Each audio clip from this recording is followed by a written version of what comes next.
The sensation of cold water on her head awakened Fiona from her already inconsistent sleep. It had rained throughout the whole night, and so she had fled into an old ruin of a building. It was still cold, but the crumbling walls protected her from wind and rain. Now, however, the water was dripping from somewhere down on her. Drip, drip, drip. Okay, enough. Annoyed, Fiona got up. Drying her pelt with professional determination, the tabby cat heard a noise, followed by the chattering of birds.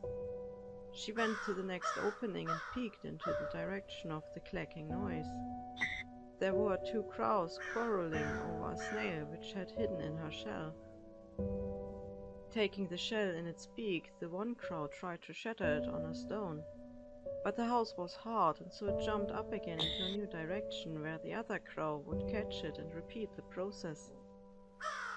Croaking in excitement and anger because of the task they had.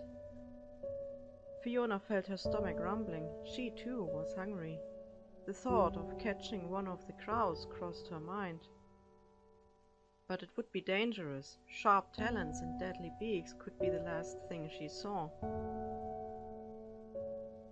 Fiona was not fully grown. Not too long ago her mother had chased her away.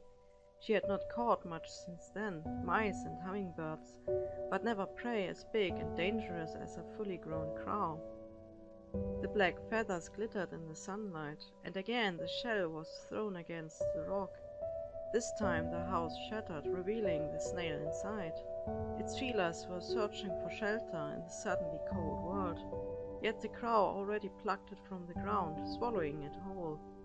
Fiona felt sorry for the snail, but crows needed to eat too, which reminded her of the empty stomach inside of her own body.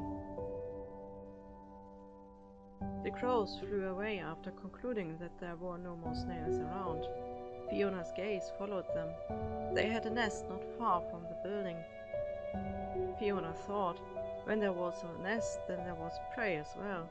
Young hatchlings are not as dangerous as their parents.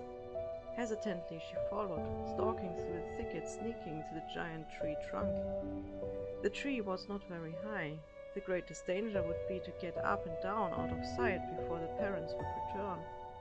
Patiently she waited until the two pitch-black birds set out again in search for new prey they could feed to their hungry throats. Swiftly she climbed up, using her claws to get a hold at the uncompromising wood. The smell of young birds filled her nose, and soon she could hear the twittering hatchlings. Not too long ago she herself had cried after her mother like this. Pity came over her, encouraging her conscience. Perhaps she should leave, searching for different prey. The short-haired cat looked at the sky. Their parents were nowhere to be seen. Food was not always easy to find. A day or two could go without anything to feast upon. Again, Fiona could feel the emptiness of her belly. She ignored her heart's voice and broke the neck of one of the four little crows. As swiftly as she had climbed up, she got down again, hiding under the next best bush. When the crows returned, she could hear their cries of losing one of their dearest ones. They flew around, searching and croaking in fear of never seeing their child again. Fiona left the scene after the meal, a dark cloud hanging over her.